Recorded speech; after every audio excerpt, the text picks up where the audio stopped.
to show or hide charging information in Samsung Galaxy S21, S21 Plus or S21 Ultra. Open settings, swipe the notification panel, and then the settings icon. Scroll down settings screen, find battery and device care, and then tap battery and device care. Select battery, and then scroll down battery screen and tap more battery settings, and then to show charging information, tap show charging information switch until blue, or to hide tap switch until black or until white.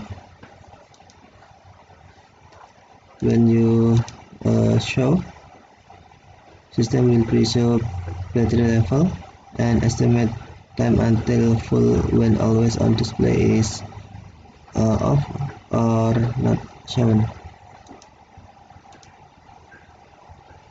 Okay, let's try.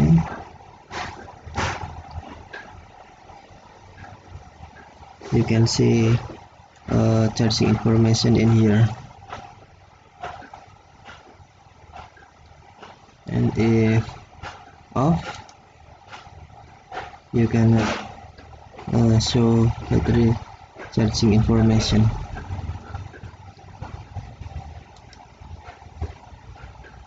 Okay, thank you for watching. Have a nice day.